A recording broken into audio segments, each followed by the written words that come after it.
is quicker to love because he can love an aspect, or a part, or an experience with a woman. But a woman is slower to love. She will not love until she can give herself totally and completely. That means that she has to wait longer in order that she might discover all of the inspirations there are for her great act of self-oblation.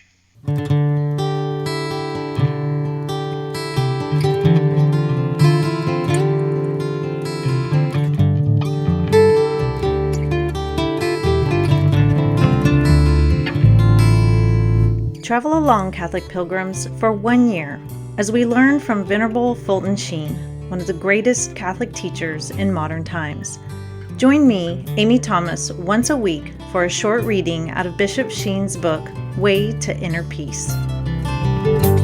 Well, hello, Catholic pilgrims, and welcome to week 47. This is a fun topic this week, and one I'm really going to enjoy talking about. It's called The Psychology of Man and Woman and the differences between the sexes. And as we all know, we live in a climate and a culture that tells us there really is no difference between men and women, that we're basically the same all around. And we know that's not true. You know, for those of us that are married, we definitely can see the differences between the husband and the wife. And kids can see the difference between the dad and the mom. And so that's what we're going to be talking about this week. And our 3 key points are differences, complementary, and design. Number 47, the psychology of man and woman. Education today makes no difference between the training of man and woman.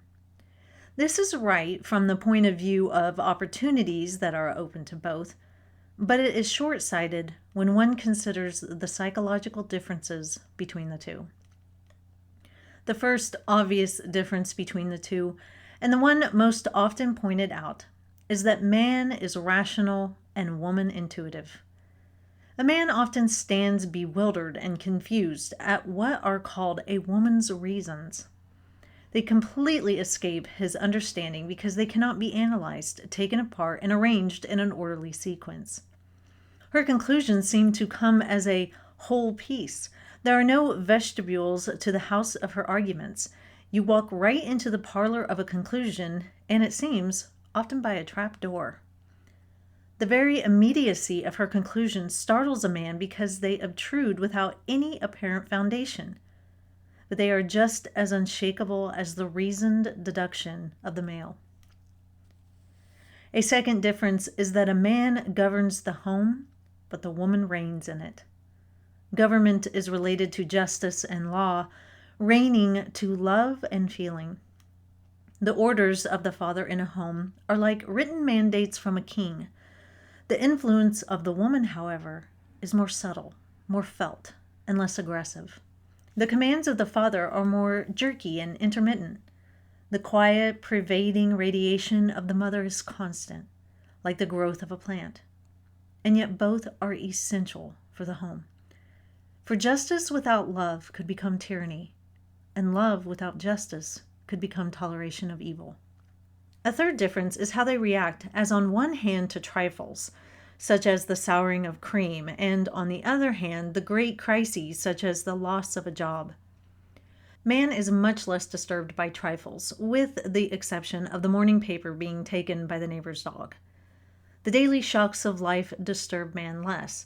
The little things are like drops of water he can absorb in the sponge of his masculinity. The woman, however, is more readily upset by inconsequential things, possessed as she is by a rare talent of turning molehills into mountains.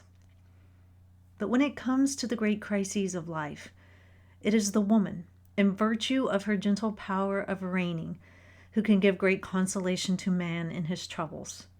She can recover reason and good sense at the very moment the man seems to lose his. When the husband is remorseful, sad, and disquieted, she brings comfort and assurance. As the ocean is ruffled on the surface but calm in the depths, so in a home, the man is the rippled surface, the woman the deep and quiet stability. A fourth difference is that woman is less satisfied with mediocrity than man. This may be because man is more attached to the material and the mechanical, and woman more to the biological and the living. The closer one gets to the material, the more one becomes materialized. Nothing so dulls the soul for the inner values of life as counting. But the woman, being the bearer of life, is less indifferent to great values, more quickly disillusioned with the material and the human. This may account for the judgment often made that religion is more natural for women than for men. This is not because woman is more timid and is more likely to seek flight and refuge in the spiritual. It is rather because, being less trapped by the material, she is more likely to pursue ideals that transcend the earthly. These differences, instead of being opposites, are actually in a marriage correlated. Man is like the roots of a plant, woman more like the blossom that bears the fruit. One is in communion with the earth and business, the other with the sky and life. One is related to time, the other to eternity. The fusion of both is the prolongation into the home of the incarnation, where eternity became time and the Word became flesh, and the divine became the human in the person of Christ. Differences are not irreconcilable. Rather, they are complementary qualities.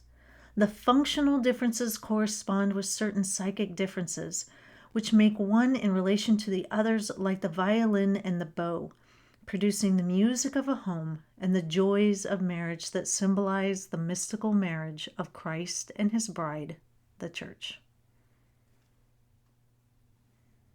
So I'm sure when we read the first difference between men and women that any men listening were probably shaking their head like, yes, I get that totally. And just to remind you, Bishop Sheen says, the first obvious difference between the two, and the one most often pointed out, is that man is rational and woman intuitive. A man often stands bewildered and confused at what are called a woman's reasons. And like I said, I think every man is probably shaking his head. There have been many times when I have made a conclusion on something or decided something, and it's just my women's intuition. I don't have any definite reasons for it. I haven't analyzed it out. I can't give you a rational explanation. I just know it to be true, and we all need to listen to what I'm saying. And my husband will sometimes ask me questions, and I can't really answer his questions. I just know it. I just know it inside. And he's looking for answers, and I don't have any. And so he gets frustrated that I don't have answers, and I'm frustrated that he's asking questions because you should just know this. This is just what is the truth, and we all need to follow my lead on this. So I think that's very relatable for most couples. I want to move into the next part because it's so crazy that this next difference is something that my husband and I were literally just talking about a week and a half ago. And I happened to write about it on social media, and it was wildly popular.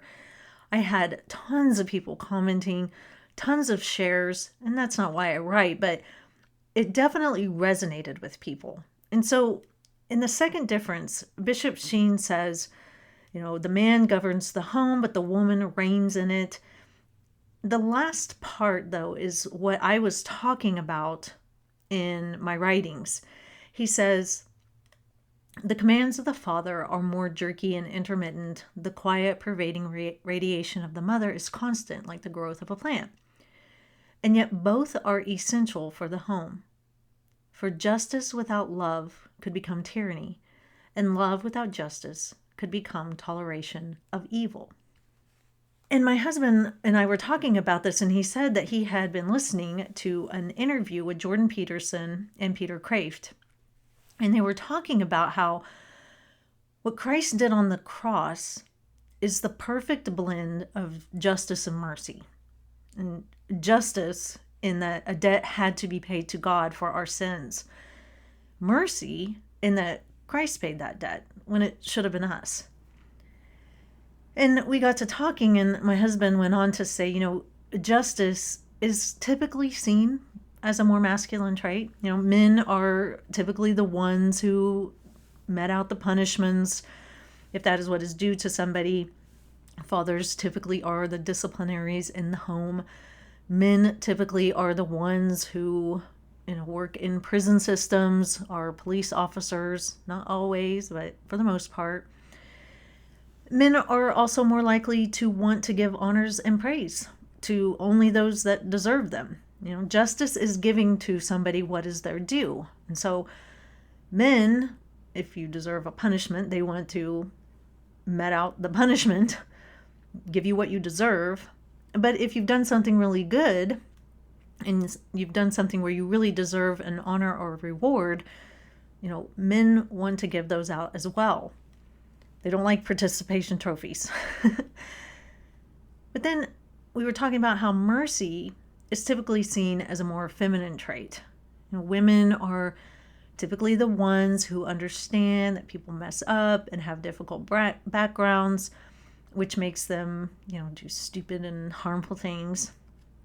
And it's often women who will try to soften a heart by begging mercy for one who is to be punished.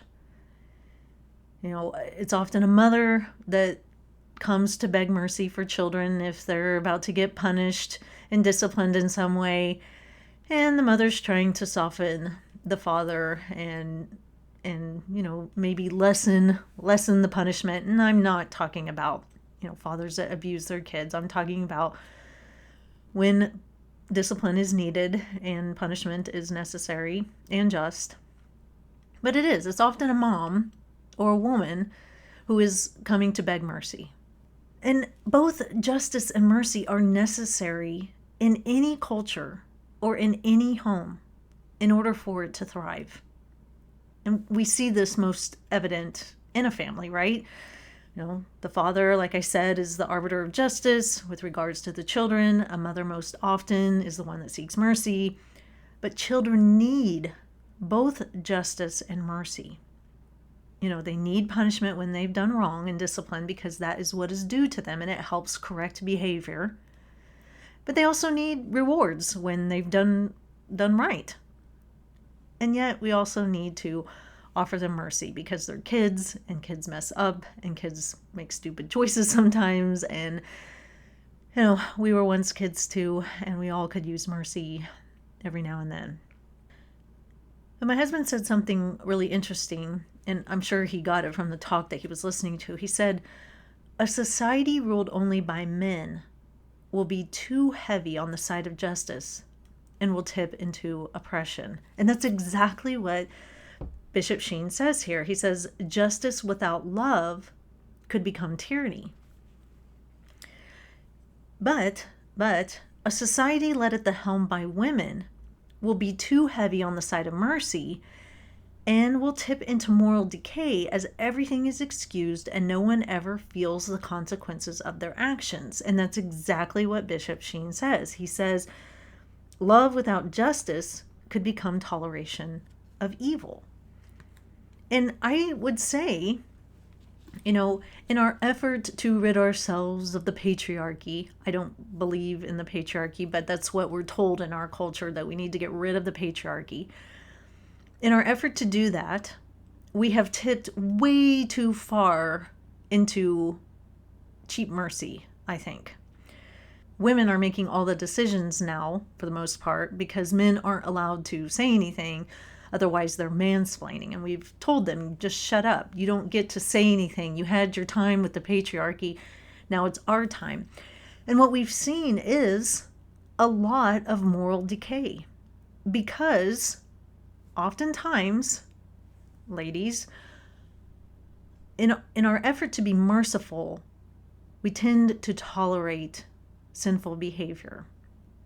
Because oftentimes we think that truly loving somebody is just accepting everything about them.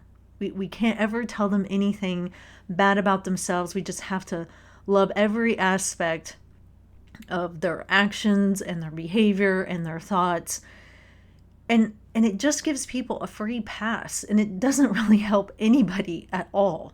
And so we definitely have to have that balance. And Christ was the perfect blend of both. And he is the perfect blend of both. He continues to be. And justice and mercy must go hand in hand in order to have a well-functioning society and also a well-functioning soul. And so, we need men and women to balance each other out. Men need to balance women out, with justice, and women need to balance men out with mercy. And it's beautiful when they work in harmony together. Obviously, it's beautiful because when we look at Christ on the cross, though he's bloody and battered and suffering, it's still incredibly beautiful because it is a full, true expression of unconditional love. So let's move on to the third difference, where he talks about how men and women react differently to trifles and actual crises. He says that women tend to go overboard and get way upset when there are trifles, little inconveniences in our lives. We, as he says, have a rare talent for turning molehills into mountains. And I know that my husband is probably smiling right now because this is basically the story of our marriage. I can take any molehill and turn it into a mountain because I am very dramatic and I'm very passionate. And I've done this many, many times in our marriage. I can't even count how many times. And it's hilarious because I will get so worked up about something and he stays completely calm. There was this one time when, I forget what we were doing, but we didn't live in DC, but I was picking him up from the DC airport. And we were talking to each other on cell phones. And he told me, when you get to the airport, just pull into the cell phone parking lot. And I was like, the cell phone parking lot? He's like, yeah, it's just right up there. You'll see the sign for it.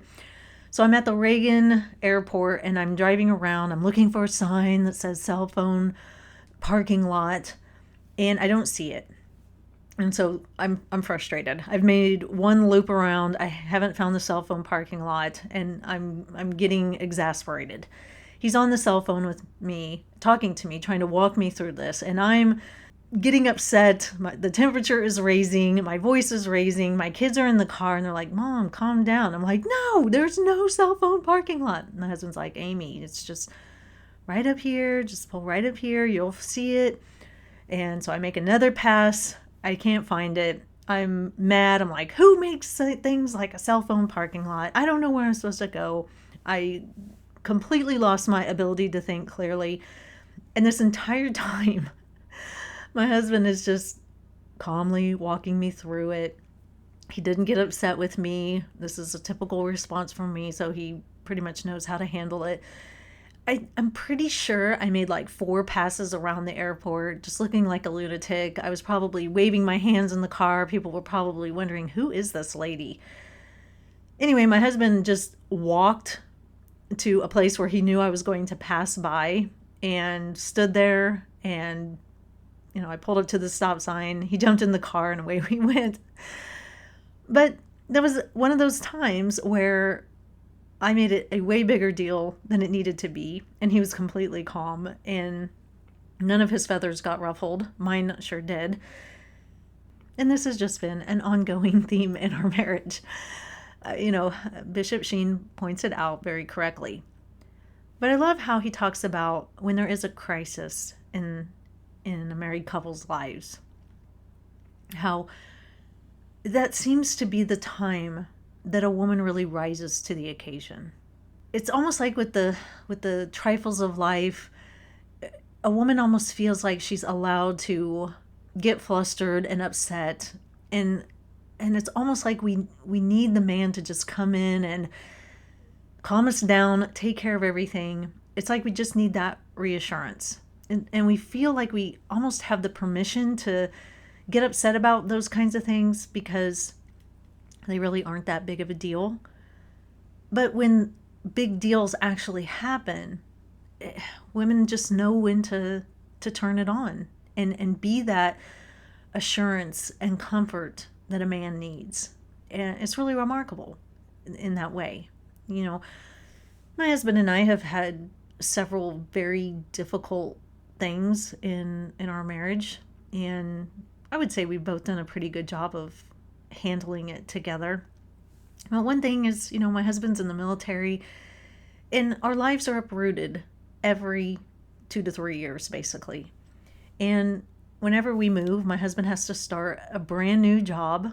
And whenever he gets there, he's always kind of downhearted because he has to learn this brand new job. And you know how it is when you first start a job.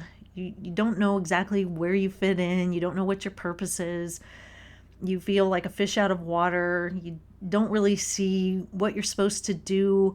And so you just kind of feel a little bit useless sometimes. I think we've all kind of felt that when we first start a job and we're just trying to figure out where we fit into the puzzle. And almost every place that we've moved, my husband has gotten really down and like, this job isn't going to be any good. And what am I going to do for 2 to 3 years? And I always have the ability to remind him, this happens every time we move. You'll find your way, give it time. You always find a way to make any job meaningful and purposeful. And you will with this one too. So just give it time, stay focused, learn what you need to learn. You'll find your way. And always by the time we move, he's found his place. He's so busy that, he barely has enough time in the day to do all the things that he needs to do. But during those times when he's feeling kind of down and out, I do rise to the occasion. I don't tend to, I wouldn't say wallow with him. He's not wallowing. He's just kind of frustrated.